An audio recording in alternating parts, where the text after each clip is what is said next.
Yes, we do. We do have loyalty and royalty in our DNA because, after all, this is what it's about, right? We're diehard Skins fans here, right? Of course. Yeah. So we got that loyalty and royalty in us, right? Of course. All right, cool. Just want to, make sure we did. So, yes, welcome to another special edition of the DMVer. Still episode 1.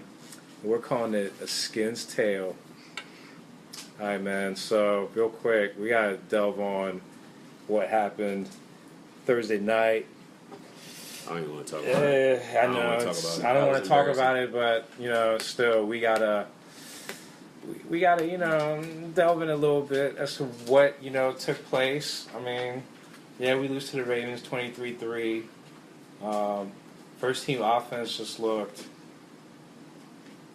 I can't even come up with a word right now as to how we looked on both sides of the ball. Terrible. Nah, terrible is being nice. I'm talking about the offensive side.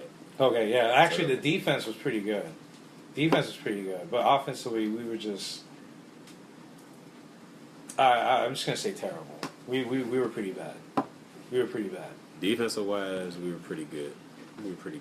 Yeah, I like what I saw. I like Zach Brown. Did you see him make that open tackle in the flat? I said, praise the Lord. We have ourselves a linebacker that can actually tackle. Yes. He didn't tackle. He hit him with the shoulder. Yeah, he hit him with the shoulder. And you know something? I think now this is becoming a league-wide problem. It's not just a Skins problem, but it's a league-wide problem that teams can't tackle, And I think it's part of the whole off-season training and how the NFL has limitations as to how much a player can and can't do, So I feel like the product of the game is hurting. Yeah, exactly. You're protecting the players. Sure, my guy. You are protecting the players. No, it's just the players basically saying, hey, look, man, we can go out there and tackle and hit all we want. I just don't want to, put my life on the line every day, even when it's practice. So, I don't know. But it's becoming an issue, you know what I mean? I'm tired of coaches always saying that, oh, yeah, if players can't tackle, why are they playing football? I'm like, well, dude, maybe if players, took the time and effort to, put in tackling at practice, we wouldn't be having this issue. Exactly. So, anyways, I'm rambling. My bad. Go ahead and say what you have to say. I mean, that's the one main thing about the defense when it comes to tackling. When it comes to open field tackles, we can't tackle for anything. And I see on the training camp shows and everything, I see them practicing tackling when they do the little big donuts or whatever, and they tackle or they use the little tackle dummies. Mm-hmm. They practice tackling, but when it comes to the real game, it's like they be out of position. I don't understand. I think it's the speed of the game, too. People... I guess people attribute the speed of the game. I think it's the speed of the game. Sometimes the game is too fast, and you got to think 3 seconds ahead. Oh shit! I need to make this play right there. So, but again, I'm not going to panic. It's only one game. Yeah, it's only preseason. I don't care about preseason. I really don't. For people that want to put stock on it, you need to go sit down somewhere and have several seats. Exactly. All Redskin fans do not panic. Yeah. It's just the preseason. They still have more training camp and more days of practice before, and especially in between games, before they can get their chemistry down. Well, tomorrow is the last day of training camp.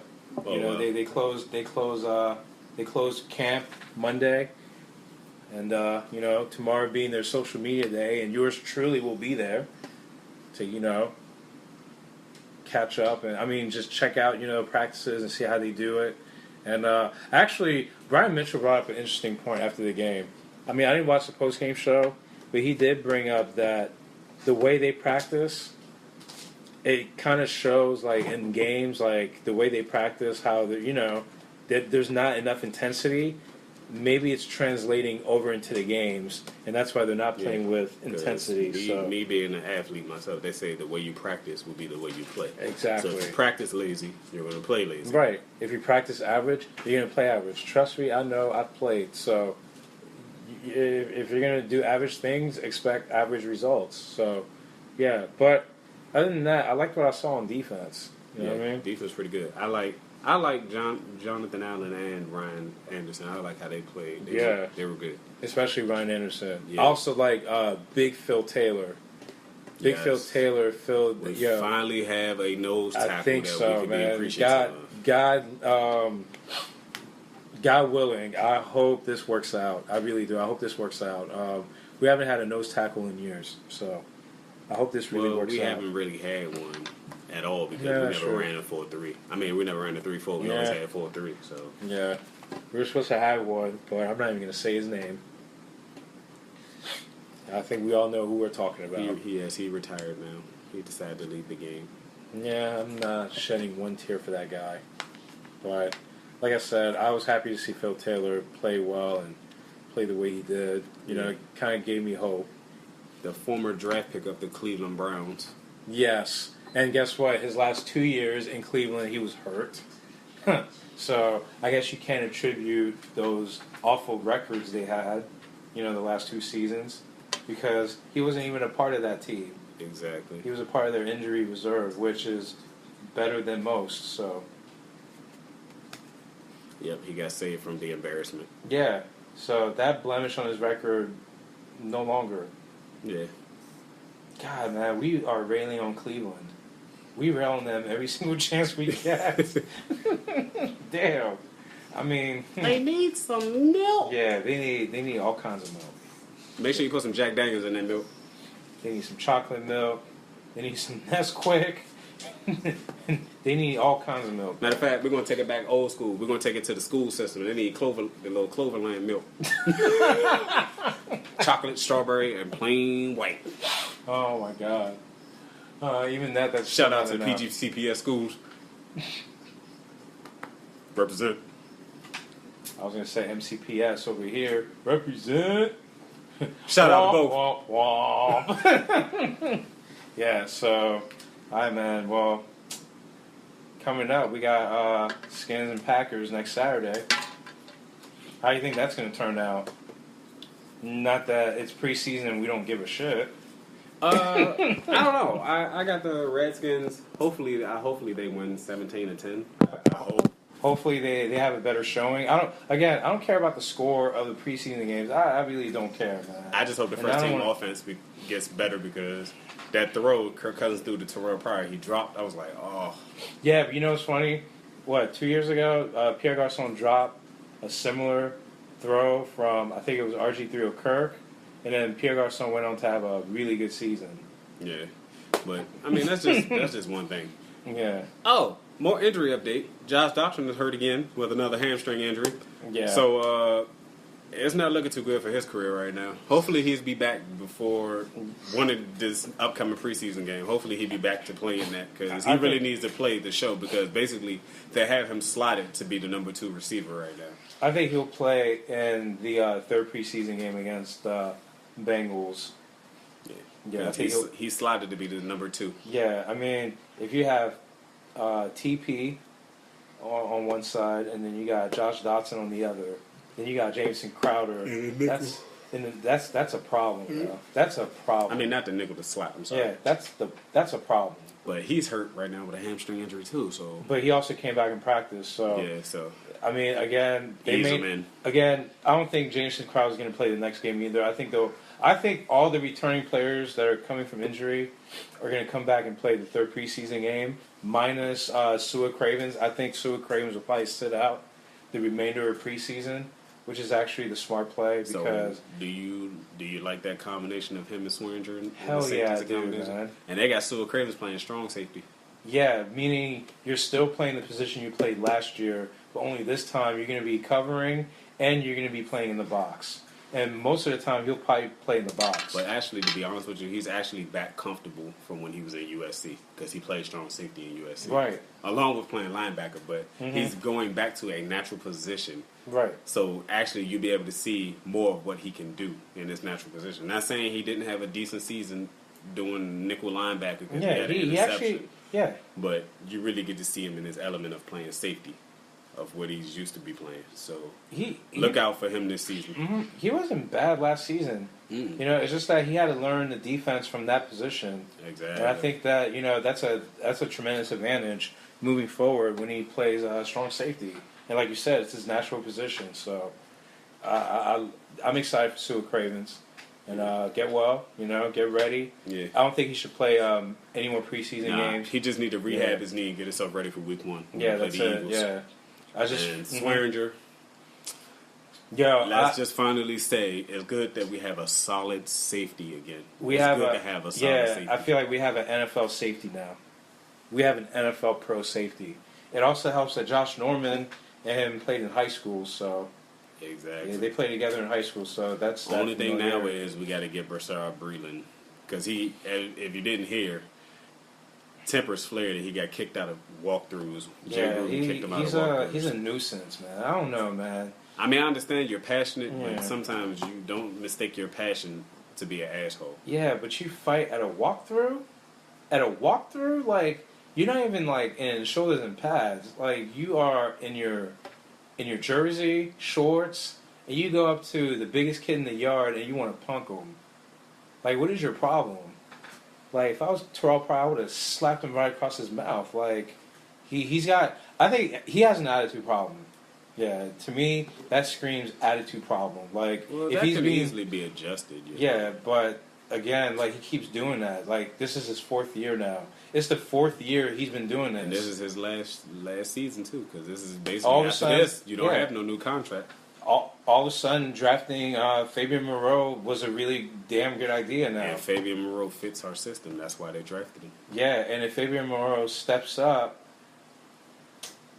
bye-bye Breeland. Yep. Yeah. We're going back to Clemson, boy. Go back to Clemson. Go back to South Carolina. Yeah. No, he still has another career. He could be a rapper. So he wants to be a rapper. I seen the so-called music video he shot. Yeah, he also came out with a mixtape. So he can go back to his rapping career when his NFL career is over. Nah, man. You know what, man? I'm not giving up on Breeland, man. I think Breeland. But his NFL career is paying for his rapping career. But we ain't gonna talk about that. Yeah, but I mean, in all honesty, I think Breeland could be alright, man. He'll be fine. I just think he needs to change his attitude up a little bit. But with that being said, I kind of like that passion because last year the defense lacked that intensity, that passion. So if that results into the defense playing better, hey, I'm all for it. Yeah, because we had one of the worst defenses in the league last year. One of the worst. Yeah, not only the worst defense, we were the worst third down defense. That's always been our Achilles heel. Yeah, I mean, anytime... You can never get off the field third downs. Yeah, especially, like, what's embarrassing is that a team can be facing 3rd and 20, and they can pick up, like... 25 yards. They can pick up 25 yards in a cloud of dust. I mean, that's just horrible. But I did like that in the preseason game, our defense on 3rd downs, they clamped down. Yeah, they clamped down. So, that's what I said.